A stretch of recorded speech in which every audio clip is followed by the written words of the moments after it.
Warning: the opinions expressed in this video do not represent YouTube, associations, agencies, or any particular individuals. They are merely from two guys needing to pass the boredom of their average day lives. Some explicit content may occur in this or future presentations. Viewer discretion may be advised, but ignored if you're into that thing.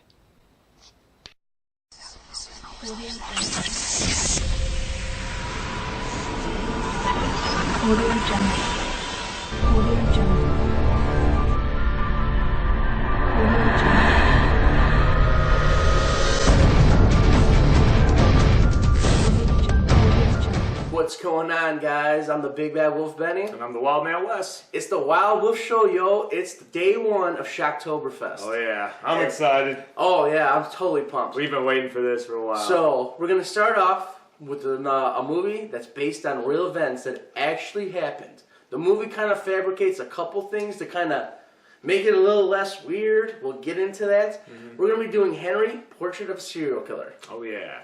Great movie, guys. When we drew this for the first movie, it was great. Oh man, we knew we were onto something good when we drew this one first. Oh yeah.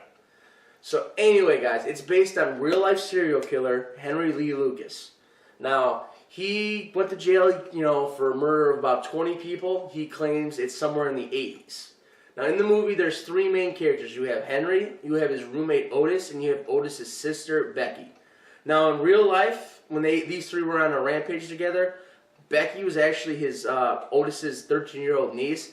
But for the movie, they changed it to his sister, who is their age, because she did things with Henry, and it's weird that he's an older man. And Otis in the movie kind of, rapes his sister, and we're glad they made it. It's not to say that that's good. No, they had to switch it up, obviously, for MPAA. Exactly. They made it movie censorship, friendly.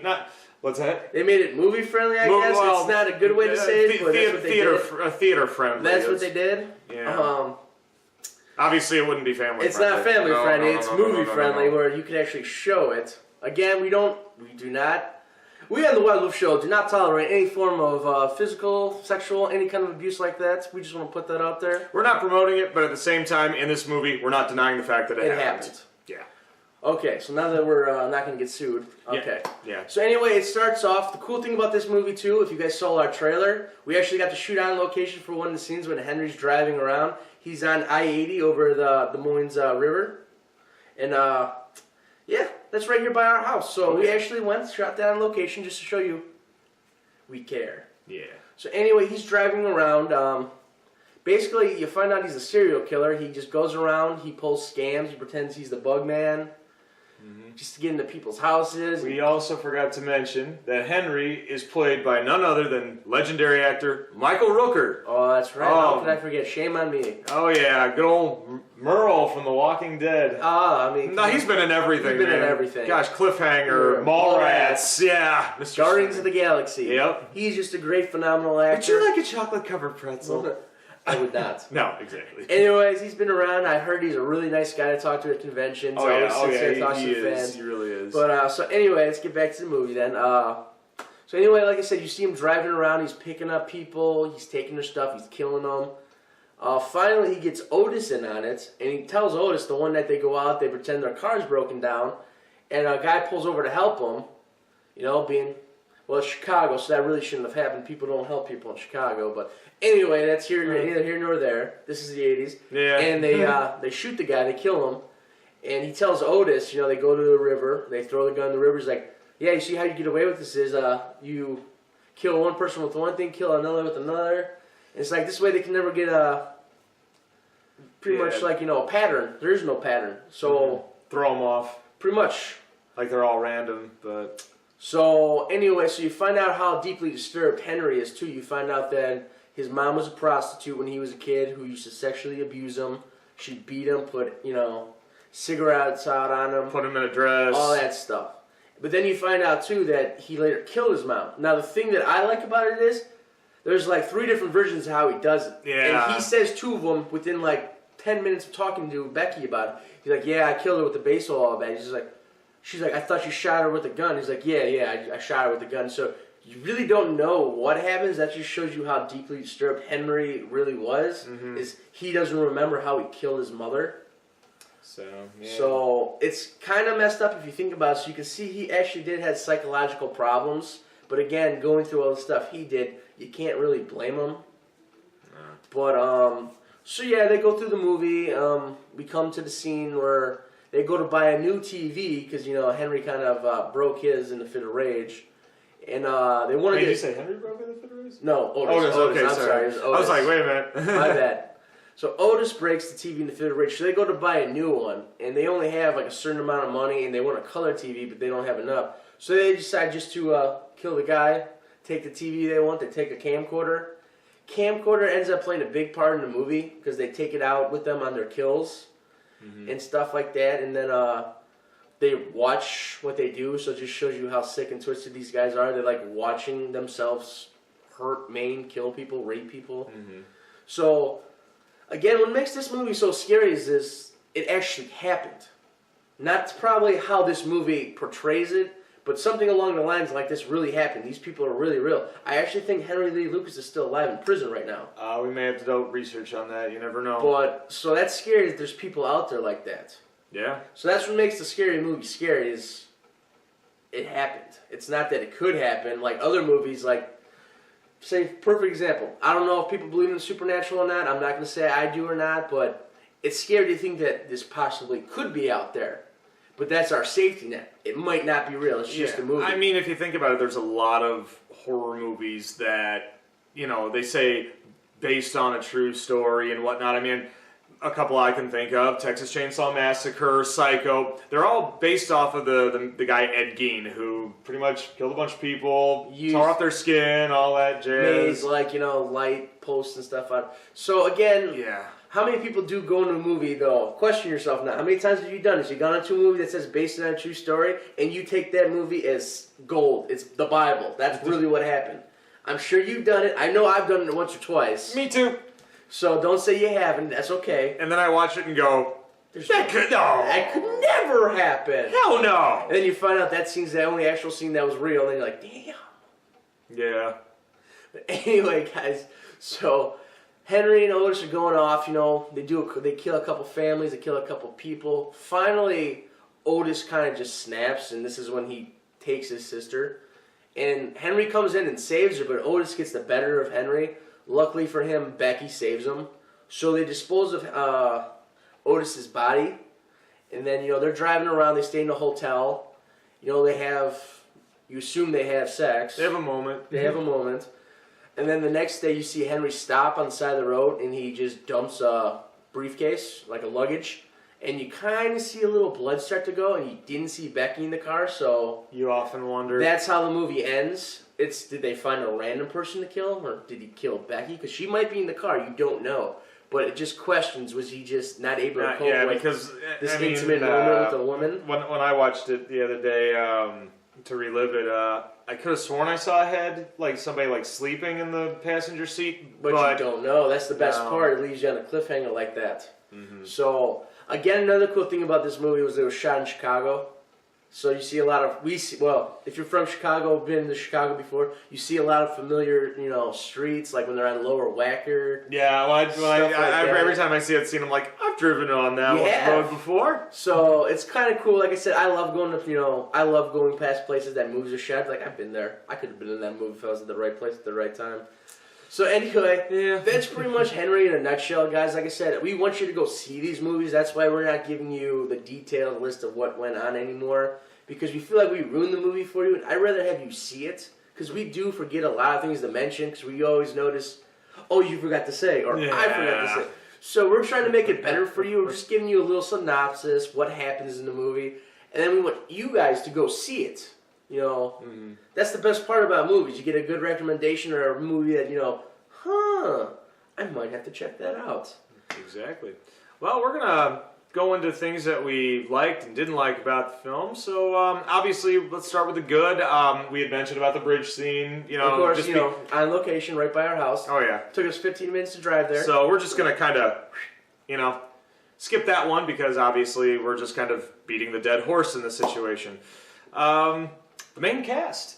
I mean, great man. I mean, like I said, Michael Rooker. Yep, and then the late Tom Towles played Otis, because he passed away a couple of years ago. He was a nice guy to meet at the conventions and whatnot. He's in Devil's Rejects, I believe, and a lot. He worked with Rob Zombie quite a lot, and he was in the 1990 remake of Night of the Living Dead. Yeah. So that's kind of cool knowing Like that. good cast. Like locations. Shooting in Chicago is a great idea. Big city. Got a lot of good locations you can use. Like I said, Lower Wacker Drive. If you ever drove down there during night, it's kind of creepy. You get a couple lights down there, then you're right next to the lake, so it's dark. You got the dark water. Very foreboding. Very scary down there. So I can see easily why that'd be a perfect place to commit a crime. Mm-hmm. Not saying I'm condoning it, but I can see why you people would think that'd be a great place to do it. It's scary. That's a scare factor right there, just the location. So, and that's what makes some horror movies so great. Location. Exactly. Another thing that I liked, the dynamics of Henry. Yeah. Because and Michael Rooker is a phenomenal actor. God, he can go from normal to psycho and like that. Just he's crazy, but a good crazy. Crazy. I can think of when he's talking to Becky about his past life. He's very calm and collected about it, but as he starts to tell you a little bit more about his life, you can see that light bulb just kind of get unscrewed just a little bit where it starts to flicker. And, especially when... touching on that, when they get the camcorder and they're dancing around and Becky kind of goes over and kisses him, you can kind of see on his face he loses his composure for a minute. Mm-hmm. And then, he gains it back quickly because he realizes he's losing it because Otis kind of says something. And then he's just like, oh, no, it's fine, no big deal. But you can see that moment where she does it, where he kind of gets a little traumatized. Well, I think it also has to deal with the fact about his past life. Oh, yeah. About, and I think that's what his mother did to him. And plus... he doesn't see that kind of affection as a positive because it was such a negative for him. Well, not just that, but if you think about a lot of... in real life about, the documentaries on serial killers, how... the arousal factor of murder. Yeah, and when somebody might in that situation that's possibly a serial killer gets aroused in a physical situation with another individual, it just triggers it where they want to possibly kill the person. And maybe Henry was actually finally found a kindred spirit and where he's trying to fight those urges. So maybe it was that. Yeah, but like I said, he was very composed, like you said. But in that moment, you'll know the scene I'm talking about. Watch his facial expressions. Like I said, a lot of good actors, they can just act with their faces. Because he's just kind of sitting there laid back, and she leans down and gives him a peck on the cheek, and then his face just kind of drops. And then Otis says something, and he picks it back up again like nothing happened. Yeah, and it's very subtle, but that's just how good of an actor Michael Rooker is. Well, and also what I liked about it was the fact that the director John McLaughlin said that he wanted this to be more of an exploitation film. And with a lot of exploitation films, it's kind of, B-rated and, independent. Let's just say independent. B-rated sounds so mean. So it does. It's like you're not good enough. But an independent film, when you cast a movie like that, with an independent film, you're not always going to be working with the A-listers, as, the industry, says it. However, if you grab a cast with a lot of great dynamics that... are willing to go areas that they're not used to or not comfortable with. You have a classic film. Helps. And this one is considered a cult classic, even though there are people that have said, Henry is not the greatest horror film in the world. I can understand on certain aspects, but for the most part, the acting, they hit it on the head of the nail. It's like a horror suspense movie. Yeah. So that's what I like. It's not a straight-up horror movie. It's supposed to be suspenseful with the horror genre in it. I think that's what they were going for more than a horror movie. It's supposed to be suspense, and then just happening, it's like, it's a horror movie. It's a suspense horror movie. They go hand in hand. So it works. I really like it. Like I said, check it out. It was actually listed a long time ago, I remember, in one of the top 10 horror movies of all time just because of, one, it's based on a real-life person. Two, just like we said, how the psychological little twist, how he can go from calm and cool to, I'm going to kill somebody.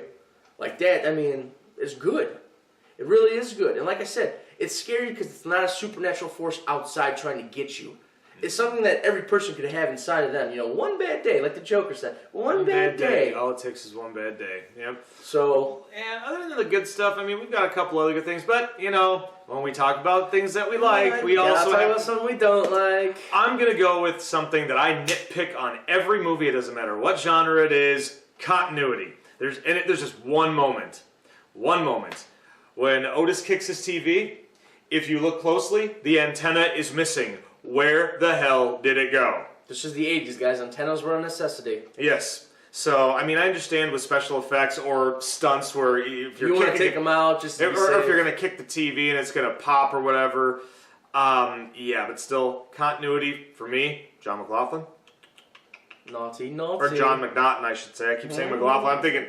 I'm thinking of an old professor I had in college, Jack McLaughlin Gray. Oh, Jesus Christ. I think my only real complaint is the movie was really, really short. Yeah.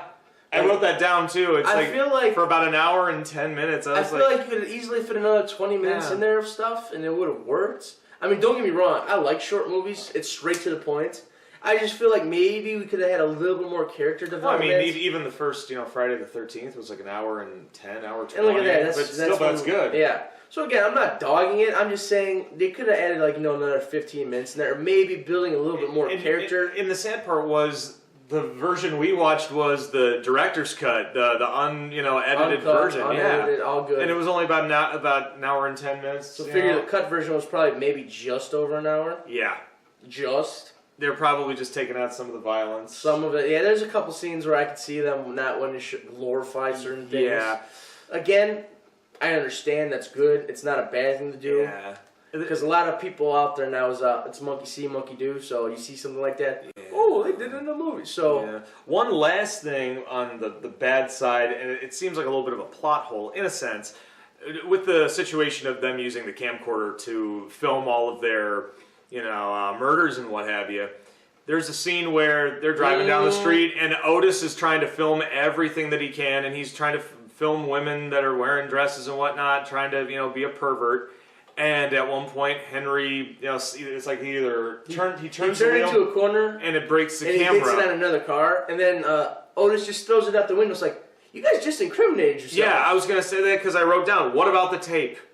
Like, was it a clear tape? You don't know. Were they just using the same tape? Yeah. And rewinding and recording over? So there might be some incriminating stuff on the tape. Well, and not just that, but you hear their voices and they say their names while they're filming. So I get what you're saying. I didn't like that either because, it's all it takes is, back in the 80s, they didn't have, the technology and stuff we have now. But, okay, you had the faces on there and you had their names. That's enough. That's all you need back then. Yeah, pretty much. So, Henry even says, let's go back and get it. And Otis is like, no, I don't even care about it anymore. We'll just go steal another one. It's like, more evidence, Otis, more evidence. If you're going to be a killer, you got to do it right. You can't leave evidence. Yeah, because that also added on to the portrayal of Otis. Tom Towles did a great job. It's just... Otis was more just that bumbling sidekick character. Simpleton. Very simpleton. He was like the Hulk on the team, pretty much. He was the muscle. Yeah. Because, he was big. He was tall. He was like, 6'4", 6'5"? And Michael Rooker's only 5'9", 5'10". Yeah, I'll have to double check on that, but he's pretty sure. Tall. Yeah, there's definitely a height difference. I know Tom Towles was definitely taller than me. I know that for a fact. And Michael Rooker's only maybe my height, maybe a little bit He's our taller. height, yeah. He's about our height. 5'11", maybe 6 foot if that's. Mm-hmm. But Otis towers over Henry. So again, Henry kind of uses Otis, and Otis is kind of afraid of Henry at first. He's messing with his sister, and Henry's even, he's like, Otis, that's your sister. What are you doing? And he's like, oh, sorry, Henry. And then later on, finally, when Otis snaps, he realizes, oh, I can beat Henry. And he does. Mm-hmm. Even with Henry getting a cheap shot in to try to save Becky. So, again, you just kind of see that dynamic, and you can tell Otis isn't the smartest, but hey, I don't care how unintelligent you are, I would still think any person would be like, there's evidence on there. We got to go get it. Exactly. Well, other than talking about the good and bad, it's time to grade this movie. Now, we've talked about the good stuff. Obviously, we've talked about the good stuff. There's a lot of good things. On the bad side, it was more nitpick stuff. The plot hole with the camcorder, that was kind of that was a red flag for us. The only reason why I'll give it to him that why it wasn't terrible was because within the next 3 days they did leave the state. So okay, but did you know you were going to leave the States? You know what I mean? So, again, magic. Exactly. So on that note, I think for me personally, I'm going to give this movie a B+. B+. Good movie. Couple little things that kind of bugged me, but at the same time, you know what? I could watch it again and again and again if I wanted to. Overall, just on rewatch factor, all that, I'd probably give you an A-. A-? So we'll figure, well, yeah, it's pretty about the same. All right. Only because the little continuation here that didn't really bother me. In fact, like I didn't even think about it till he mentioned it. So the fact that my mind didn't pick up on that, I mean, besides the camcorder thing, I did pick up on that. But again, in the movie, they leave 3 days later, they leave the state. But again, you didn't know you were going to do that, until they killed Otis. So, A-, it's good. And like I said, cult classic. Great actor in Michael Rooker, the whole cast. Yeah. Michael Rooker just sticks out as, the main character. I mean, got ranked one of the best horror movies of all time. Yeah. I mean, check it out, guys. I'm glad this was our first day of Shocktoberfest. Seriously, man. October 1st is in the book. All right. Well, we hope you enjoyed this episode. Like, share, and subscribe. Be sure you hit that little red button because we're hoping to make this channel a little bit bigger than it. We want this to be big, and also the more subscribers we get, the more content. We want to have more content, and I mean, I've got a lot of ideas for that content. Like mamas always used to say, sharing is caring. Mm-hmm. The more you know. So, guys, we're etching closer and closer to Halloween, so. Have a spooky time. Oh, yeah. And as we're filming these, we're going to have a couple more props around the area. This is just day one, guys. This is day one. And Rome wasn't built in a day. Nah. Mm. All right. Other than that, I am Wildman Wes. And I'm the Big Bad Wolf Benny. And we'll see you next time on Wild Wolf Show Shocktoberfest. Ow! See you soon.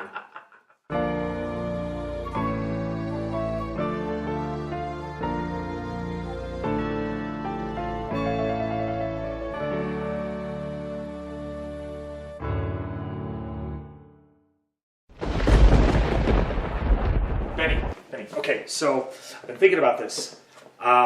We need some more money for possible content because of fair use and everything. I thought about Patreon. I've thought about maybe trying to see if we can get a interview with some sponsorships.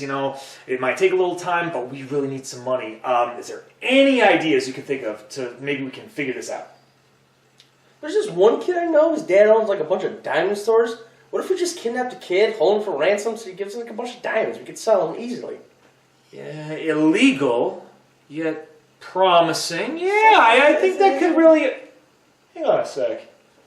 Has this always been there? I want to say yeah, but you kind of get like an evil vibe from it all of a sudden. Yeah, to tell you the truth, yeah. I mean, where do I feel like I've seen this before?